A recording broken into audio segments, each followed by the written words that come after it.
Hi, and welcome to another exciting episode of the Andre The Beast Crayton Show with my co-host Yolanda M. Smith, who is once again out doing her thing with Brandon for Success.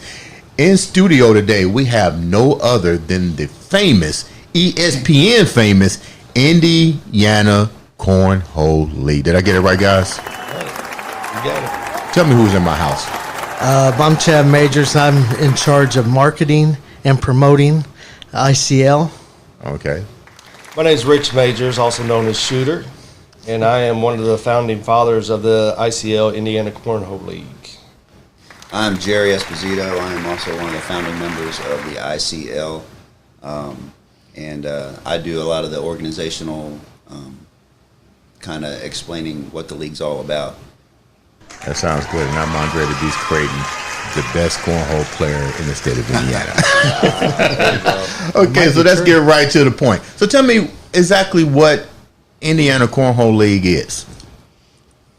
So it's a cornhole league that we're developing for the state of Indiana for the players, because a lot of the leagues that have been successful and everything, you got to do a lot of traveling out of state, a lot of expense and travel time and everything. So we thought, well, why don't we just do what they do, but keep it within the state of Indiana for the players.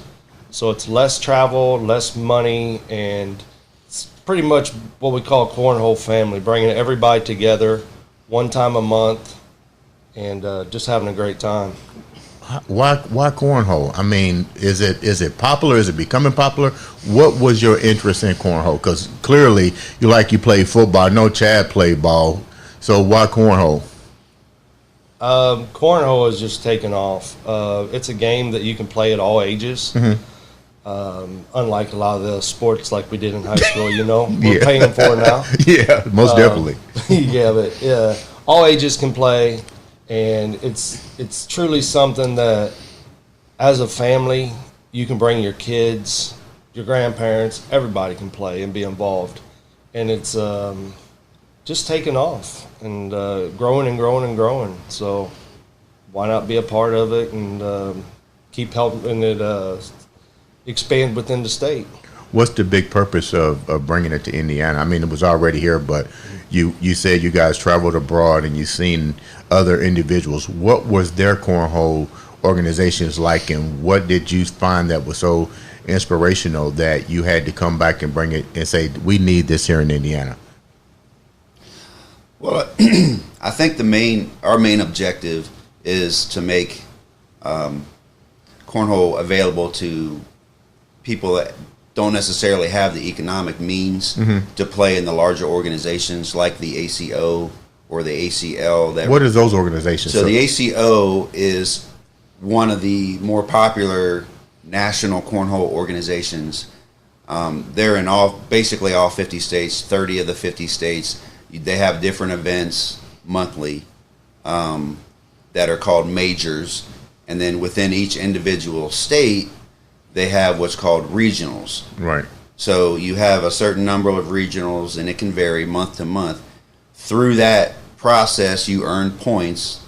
So month over month, you just continue to earn points. You earn status and standings. You can win money if you win events, things like that. But the inhibitive portion of it is it's very expensive to travel to all of these events. And it's a lot of time. It's a full weekend. A lot of times you're traveling on Thursday, you're playing Friday and Saturday, and you're traveling Sunday. What we're trying to do is condense all of that experience into one day for all of our local players, make it affordable enough so that even the average player or below average player can come participate, have a good time, and still compete without spending hundreds and hundreds of dollars in a weekend, or even thousands. Is there levels of competition? Because I know one of you guys was on ESPN. What if an individual like myself, I'm very competitive, and I want to excel? Are there ways to excel in this sport? Is there a way to become a professional cornholer? Yeah, absolutely. The ACO, like we were just talking about, to become a pro or earn professional status in that particular league, you have to finish in the top 80 of the national rankings, or you finish at a certain level in the main bracket of the world competition that they have in July. Who controls these records, and who controls the rankings, and how's this data being collected and utilized? So the ACO, Frank Gears, controls that, but the points are all tabulated and structured through Scoreholio, which is a scoring app that's used to track players and everything. So where are the top players at right now? What states, what area is the top player? Oh, it's everywhere. Oh, all Every over the state, country. Yeah. Like right now, if you had to pick the number one player, where would they be located at? Not leave my name out at this point. Yeah, Kind of so depends. aside from the Beast, Kind of depends because it's no true top player, because you got ACO with their top players, ACL with their top players. Some people think one's better than the other. It's very arguable right now. But you're called shooter, so But where it can be, where are you ranked at? I'm not ranked very high. I'm called shooter for a reason, because there's not a shot that I don't shoot, and I think I can make everything. What are the shots? What are the shots that you're talking about? Well, you got backdoor airmail shot with 2 bags blocking the hole, and you probably should just put it up there for a point. But me, and it's like, no, I can make that shot, so I shoot it. Well, it sounds like a lot of fun. So, it's a great time. Like, what's the average time span that individuals put into the game? But we're not talking about just for fun, but we're talking about competitively. Like, how many hours does it really take to be a competitive? Like you said, you can throw yours all kind of ways and make it hit. I can do that too, but how long does it take you to practice? I'm usually in the gym in there throwing about 6 hours. Honestly, I play probably 5 to 6 days a week. Okay. But I know Jerry, he used to practice a couple hours a day. And one of the top players, which is T-Bone, which we had talked about him before, he used to practice 2 hours a day, every day. So we're all basically doing 2 hours a day. 2-3 hours a day. I'm overdoing it. minimum to Working be on different shots. Yeah. well to relate. Yeah. To relate, the area that you were in before in bodybuilding, with the amount of time that you put in to reach the top of your profession or your chosen field. Cornhole is the same as tennis or golf or any other sport. You got to put in the work. You got to put in the work. So the very top players in the country, a lot of them, that's all they do is cornhole. Does he put in work? Who? Chad, does he put in work? No. I used to put in work, but I'm too competitive. And like we talked about before. Wait, tell me the story. Listen. What? Tell me the story with Chad. Okay. Oh, boy. And wasn't he on you guys' team at one time? Do you want me to tell you? Oh, yeah, Look, they I'll were- tell they you were the story. partners. I'll They tell were you the partners. story. They was partners? All right, tell I me. was Richie's partner. All right, we did well. I mean, we come in the top 2 or 3 in the league, right? But and I told him, I said, here's the deal: if you're going to drop your brother, right, it better be for somebody better.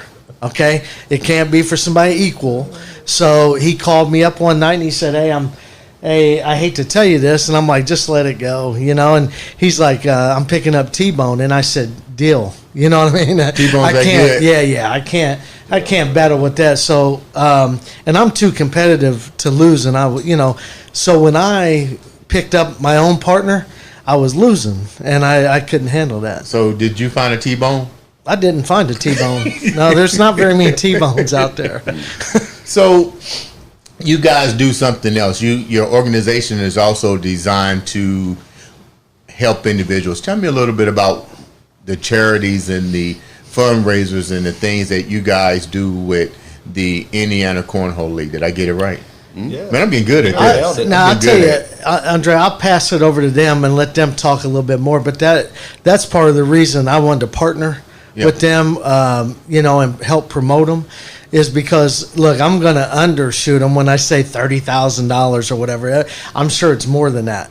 But what they do for these families, friends that either have a death or somebody's ill or they have a fire, something, and they can go out in one weekend and just generate income for these families. So I can let them expound on that, though.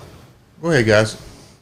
Yeah, so when we talk about Cornhole family, a lot of people don't really understand until you get involved.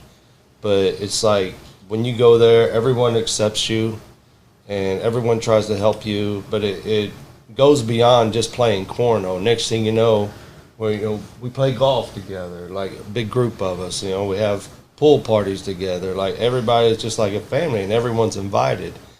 But, when someone has a bad situation or something and needs help, they always reach out to Jerry or I because they know we have a lot of contacts and how everybody just takes care of one another. So you guys have a good networking through Indiana Cornhole too. Great network through it. A lot of people, and we've had a lot of people that we've had fundraisers for and gotten to help. And give me an example of one. Give me one of the emotional ones so the individuals will know exactly what you guys, how much of an impact you guys actually have on the community. I mean, we've had helping people with losing everything in fires to battling cancer, but one of the real emotional ones I had was a young man lost his life.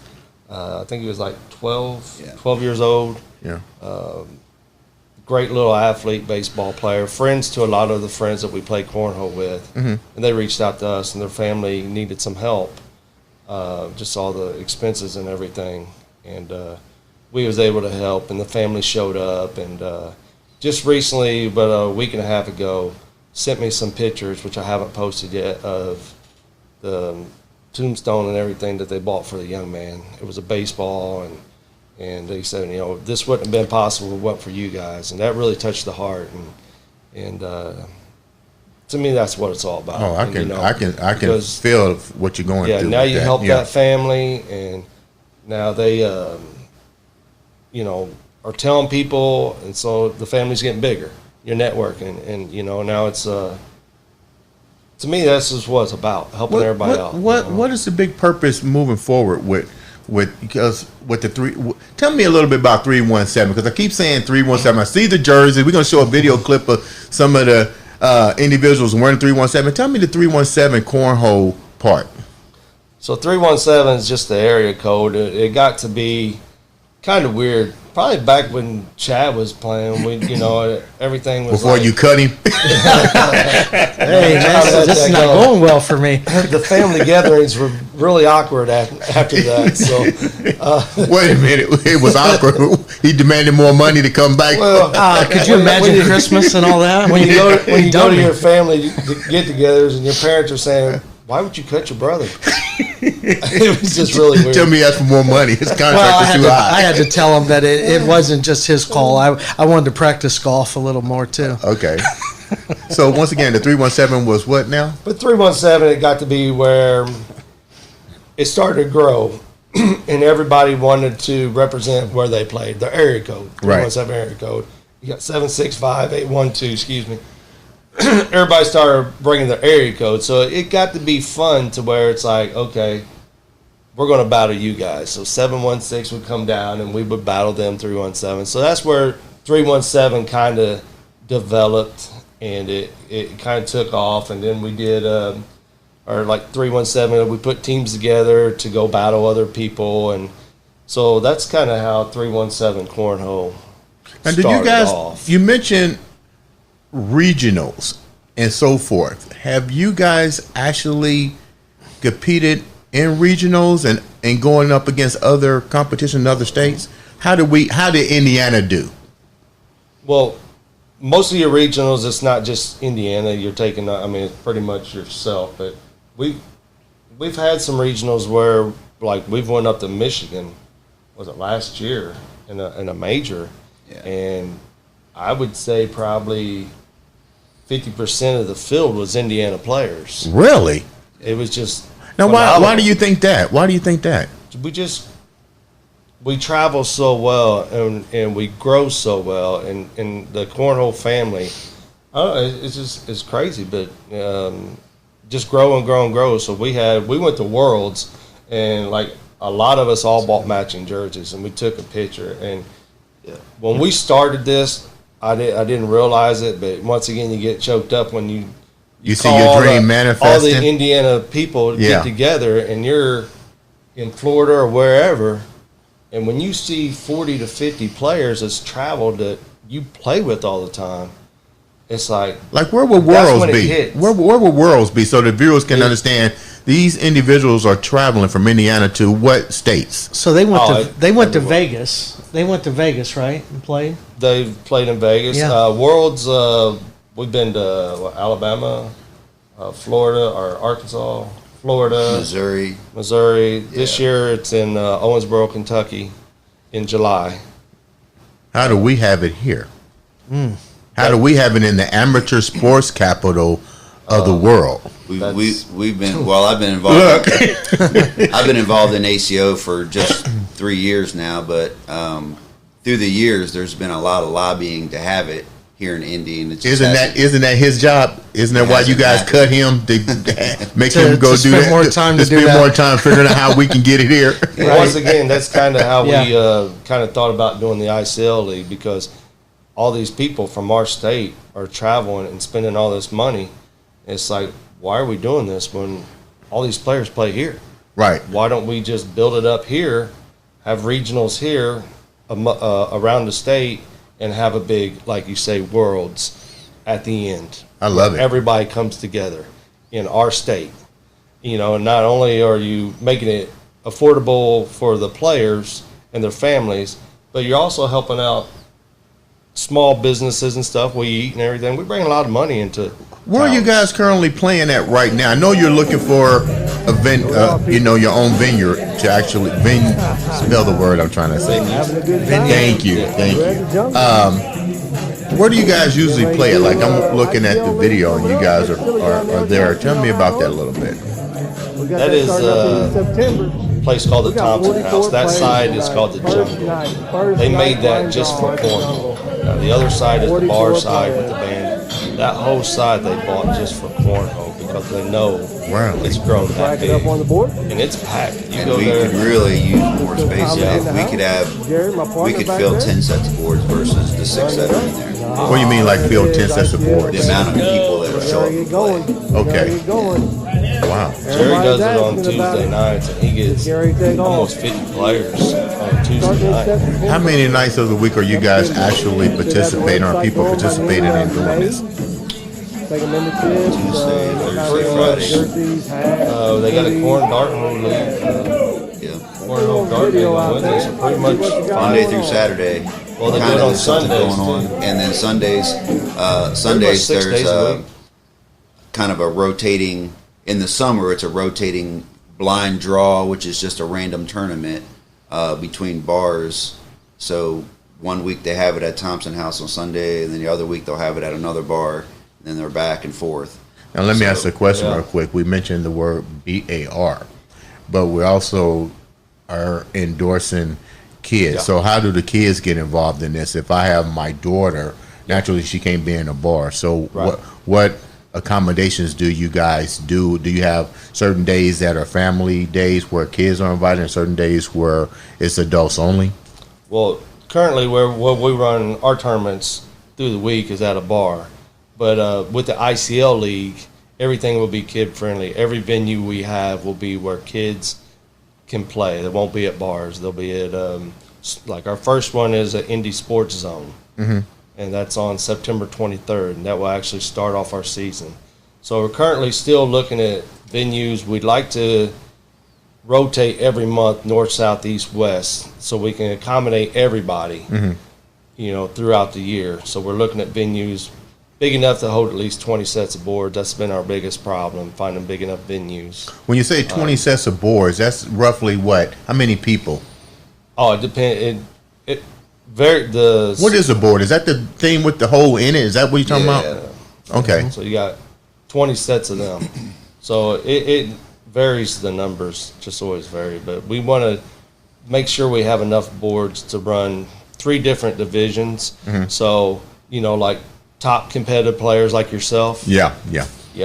Look at we have that division, and then we'll have like the competitive division. Okay. Kind of, I guess you can put Chad's name in there. We gonna bring him out of retirement? Yeah. Maybe.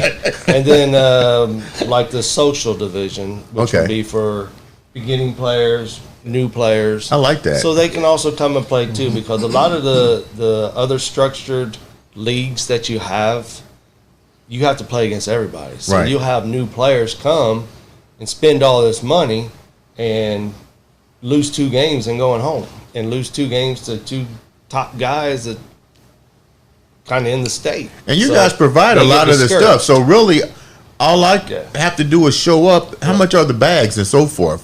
I know we have cornholes and we have the bags and stuff. And if I'm just out one day and wanting to show up, I can go to one of your events and basically just have everything there. I don't have to bring anything, right? For our events, we provide everything. So we'll have the boards, we'll have the space, we'll have access to food and drink, and if there isn't, you'll be allowed to bring your own.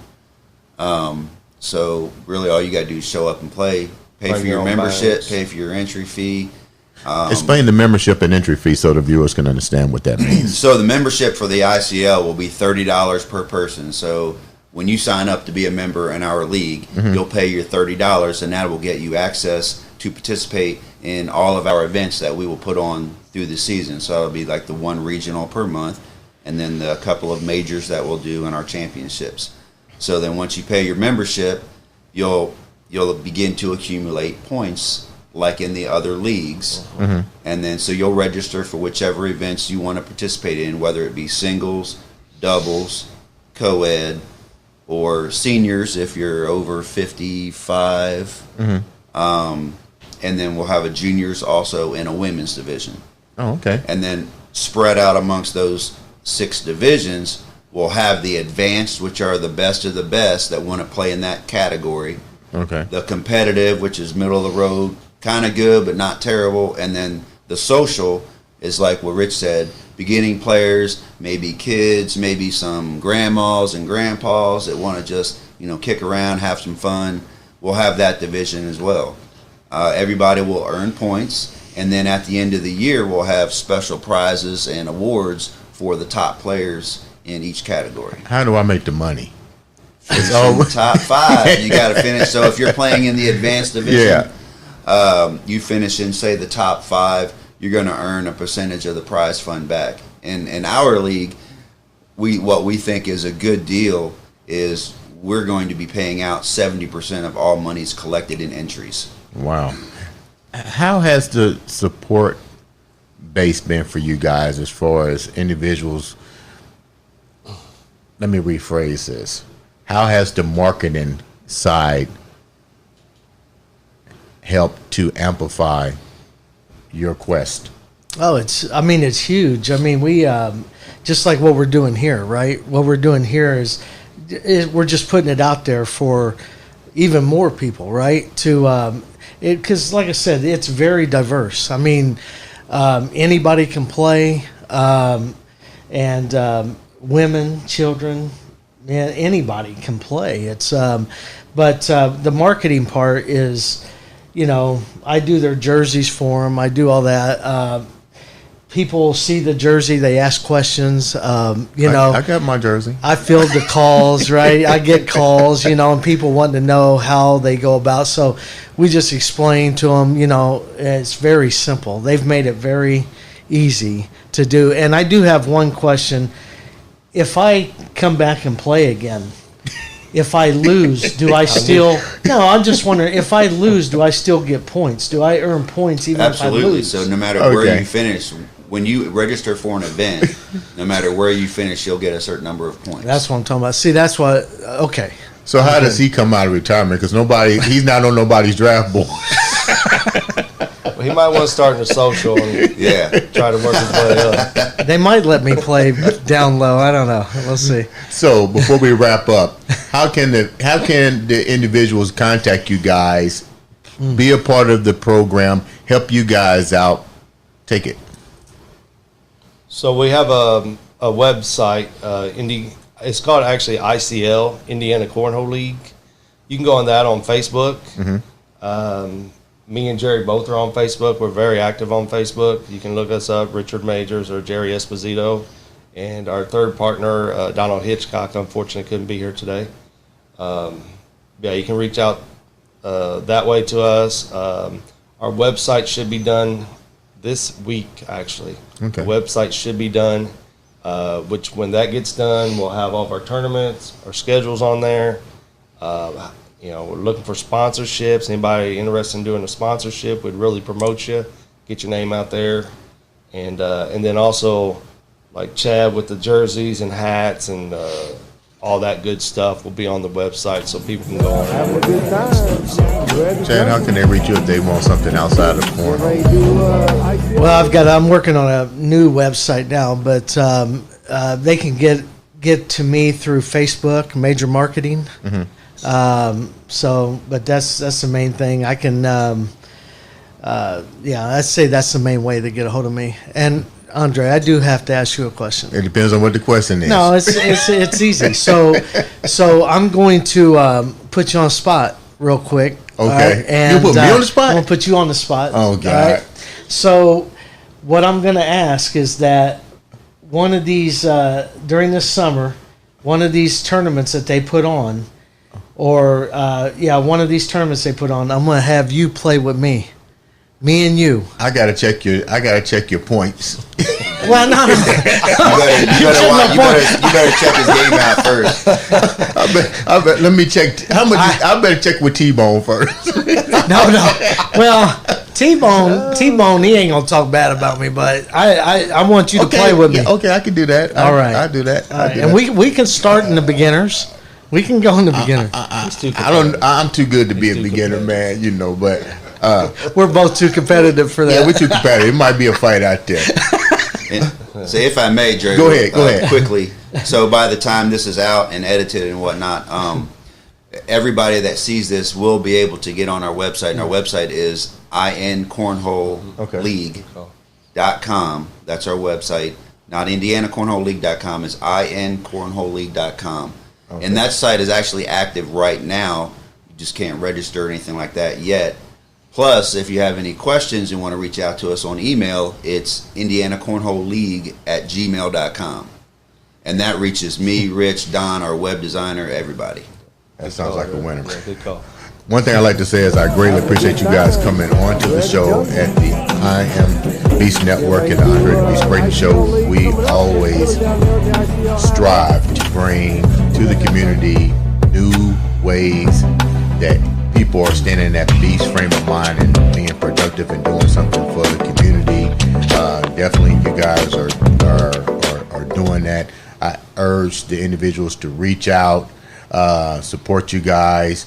It's a family event, and believe me, we need to go back to that family tradition and go out and have fun and stop the violence and understand that we all need to know how to get along like we used to do and go back to the old days. Ladies and gentlemen, with that said, this has been another exciting episode of the Andre the Beast Crayton Show.